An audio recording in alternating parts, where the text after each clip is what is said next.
Hello everyone, this is Rudy. So I hope you're doing well out there in YouTube land. I should tell you, I got my new hat today. So death to the New World Order.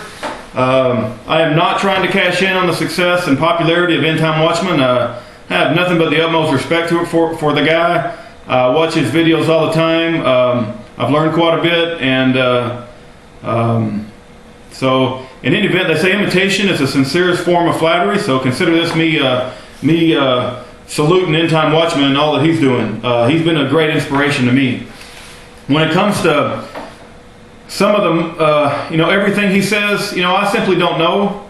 But just the mere possibility that there, is a new world order, and it's obvious to me we're moving in that direction, I'm going to get pissed off, and I'm going to come down on the side of fighting it. Even if it does not exist, just the possibility that it could possibly come about is going to get me excited. So I know End Time Watchman loves his family. I salute him.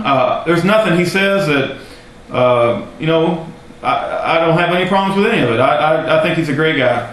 So I got myself a hat, and I wear it around my Texas city just like he does, and I'll agree with him. You do get some interesting looks, but I would get interesting looks anyway, right?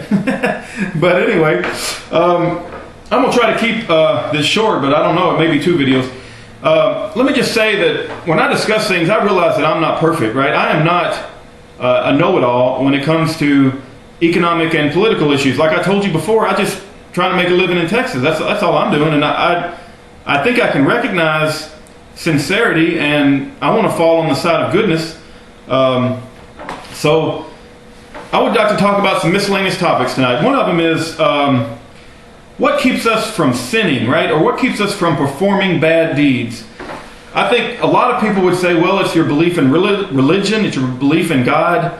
So, you don't want to offend the Creator because He would keep you from doing good things. I know objectivists have a statement of, I pledge not to live my life for the sake of any man, nor ask any man to live my life for the sake of him. There's another reason not to sin. There's another reason not to do bad things, and that is if you cherish your independence, if you cherish your freedom, you don't want any opportunity for your enemies to take control over you. So part of the reason I do not sin personally is I believe in God, and I don't want to be harshly judged by taking advantage of my fellow countrymen or my fellow citizens or whatever around me. I want to do the right thing. Mainly, there is a factor of I don't want to piss off God, and there is the factor of I cherish my independence so much, and I want to control my life so much that I don't want to give an opportunity to my enemies to manipulate me. And when you sin, if somebody finds out about it, they can manipulate you. The most dangerous man to government is a guiltless man. Am I saying I'm perfect? Hell no, man, I'm not perfect. But I want to be as guiltless as possible. I don't want to be filled with corruption. I want to live my life in such a way that I don't have to worry about somebody finding out about something and manipulating me. Man, it's just the right thing. You talk about like a thief or a robber or a criminal. That's a hard life. You got to keep up with all the lies that you told. You might get caught. You're probably going to wind up in prison. You're looking at a very hard life. If you want a comfortable life, if you want to enjoy your freedom, if you want to get out in society and enjoy all the fruits of a good, free society, well, be an honest man. Just be an honest man and do the right thing. That's like how common sense is that? If you want to do bad things and start to sin, you're going to ask for all kinds of trouble. That's a very hard life. So you can say that being an honest man is the easy way out. Well, I'm taking the easy way out. And also, I believe there's a God. I have a strong belief in God, but I tried to explain that in my videos on that. If you have other reasons why men, should not commit sin, other than they cherish their freedom, they don't want to be manipulated, or they cherish, they believe in God. If you're an atheist out there, explain to me why you do good. I mean, I can kind of guess. Maybe you have an inner conscience that keeps you from doing bad things. So you rely completely upon yourself, and you say, I'm doing good for the sake of doing good because it's within me. But I would offer to you that the majority of man on this planet, if you let them take advantage of the weak, they're not going to be holding dear to the values of not sinning like you will. The majority of mankind are going to take advantage of their brother like crazy if you tell them there is no God. And so I understand that not all atheists are criminals. I'm not saying that. I respect atheists that do good for the sake of doing good, and they say that it's within them. But I'm saying if your atheist religion gets propagated all over the world, it's the destruction of mankind the way I see it. If you don't agree with me, share your thoughts. I'm going to share another thought on, this discussion of God come up, and I'm going to take my hat off. That's a salute to End Time Watchman. If you tuned in late, man, I think the guy rocks, man. I learned a lot from him, and like I said, I don't know if all the stuff he's saying is true. I would never knock him, and I don't know about chemtrails. I mean, it's possible. I'm not going to rule it out. It's possible. I don't have the insight, but just the mere possibility that it's possible, and the fact that I see everything around us and it looks like we're moving towards a one world government, I want to fight it tooth and nail. And if End Time Watchman, if the doo-doo hits the fan, man, I'm on the side that's fighting the New World Order. You better freaking believe it. So I got myself a hat, and I kind of like that. I was told I talk too fast. I don't want to talk too fast. I'm going to try to talk a little slow because I think I get to talking too fast and nobody can understand me.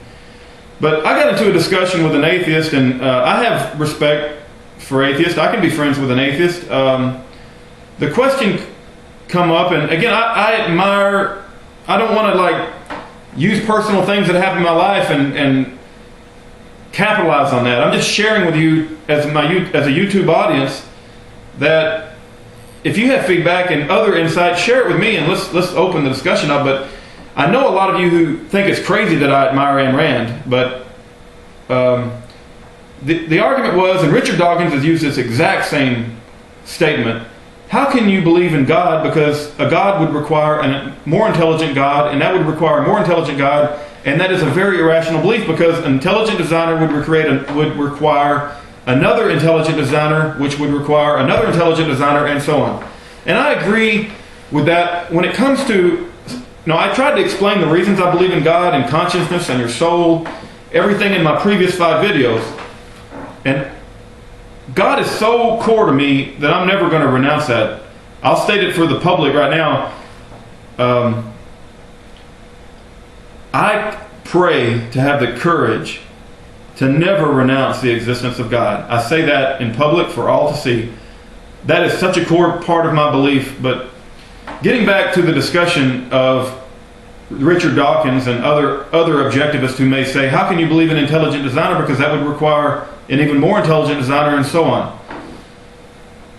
I agree. Okay, my logic and my reason cannot explain to me how that can be. Okay, but I tried to explain in my 5 previous videos that there's more to life than just the observable universe. I could turn the situation around, and if for those of you out there, and I'm not saying that anyone did this, but I'm just kind of joking around. I got you, I got you, right? That's kind of like the game we're playing. It's like I'll put a thought out there, and if you can't answer it, how do you explain an intelligent designer? I got you. Okay, I'm not saying that anybody did that. Nobody. I'm just kind of playing, right? I'm just kind of playing. But I could turn the situation around, and I could say, it is evident that we live in a causal universe. And what I mean by causal universe is every event was preceded by a preceding event. So event Z as in zebra occurred because of event Y as in yellow occurred because of event W as in woman. And eventually we get back to A, which is the beginning of the universe. And so that is self-evident using logic and reason. I could turn the question around and say to you, what is the primal cause of the universe? That's the same question as asking me, what is the origin of God? You cannot answer the question, what is the primal cause of the universe? And an objectivist will say existence exists. I think that is a witty statement and not a complete, thorough analysis of the matter. I respect that statement. That's a true statement. Existence exists. But I would offer that there's more to the contemplation than just saying it just is. I'm going to make a part 2. I'm going to try to talk a little slower. Thank you.